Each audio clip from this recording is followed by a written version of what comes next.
ولا یغتب بعضکم بعضا. دا اوس بل نصیحت بیانوي، بل نصیحت بیانوي او دفع د توهم ده.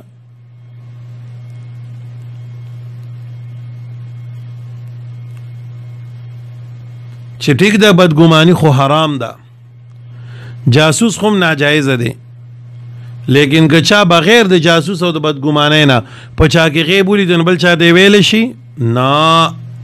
ولا یغتب بعضکم بعضا، غیب دی نه بیانوي بعض ستاسو د نورو بعضو. پښتو کو دمن غیبت وایو، یعنی یو مسلمان له نه دی پکار چې د بل مسلمان سپکه بیان کی او غیبت وکي.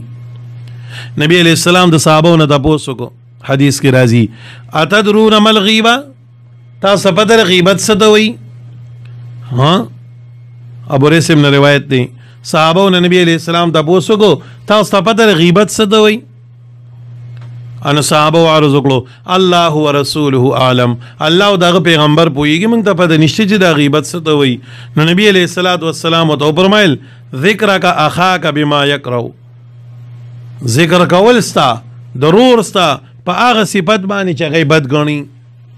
د بل مسلمان هغه خبره په یو مجلس کې کول چاته کول چې هغه په هغې باندې خفه کېږي، دې ته غیبت وایي. ښه دې ته غیبت وایي.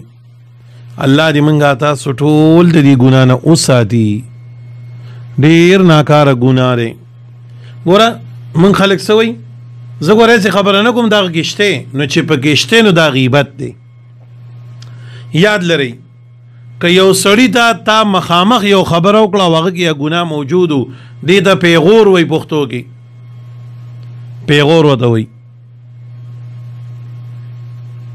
او چې که یو سړي کې یو عمل موجود او په شیشه دې ورپسې وکړه نو دې ته غیبت وایي. او که یو سړي کې یو عمل موجود نو ورته ورپسې وکړه نو دې ته تهمت وایي. د دې درو واړو نه منه راغلې ده. اللهم انی اعوذ بک من الغیبة والنمیمة والبهتان، الله زه پناه نیسم په تا سره د غیب بیانولو نه، د چغلۍ کولو نه، د بل مسلمان د تهمت نه، د بهتان نه، د دې نه پناه غواړم. تاسو په دې باندې وګورئ په غیبت باندې مستقل کتابونه لیکلي شوي دي. حدیث کې راغی الغیبة اشد من الزنا، دا غیبت چې دی دا د زنا نه یو ډېره لویه ګناه ده، یو ډېره لویه ګناه ده. په دې کې بیا علماو د حدیث توجیهات کړي دي چې دا غیبت د ګناه د زنا نه اولې لویه ګناه ده. د هغې دپاره علماو بیا خپلې وجې لیکلي دي، د حدیث معنی یې کړې ده. څنګه چې غیبت کول ګناه دی نو داسې غیبت اورېدل هم ګناه دی. ښه نو یاد لرئ چې کله په یو مجلس کې پردی خبرې شروع شي نو په کار دا دي چې یو کس دا وایي چې دا مه کوه بس دی. زمونږ استاد محترم به وي دا غیبت شروع کېږي د صفت نه. لکه موږ د یو کس صفت شروع کړو نو خلک څه وایي یاره ډېر ښه سړی دی او ډېر لوی عالم دی او دا ناګهانه پکې خلک وایي یاره لږ شوم دی نو بس دکه ځای نه پټه ونښلي، بس بیا خو بس هر یو سره خپله رولي وله. حدیث کې راځي من ذب عن لحم اخیه بالمغیبه کان حقا علی الله ان یعتقه من النار. چا چې د یو مسلمان رور په حالت د نشوالي کې دفاع وکړه دغه د غیبت نه، نور خلک یې منع کړو، الله وی په ما لازم دی چې دا سړی به زه د اور نه آزادوم. مشکات شریف کې دا حدیث راغلی دی، دا راغلی دی. یو حدیث کې داسې هم راغلی دی من رأى عورة فسترها کان کمن احیا موعودة.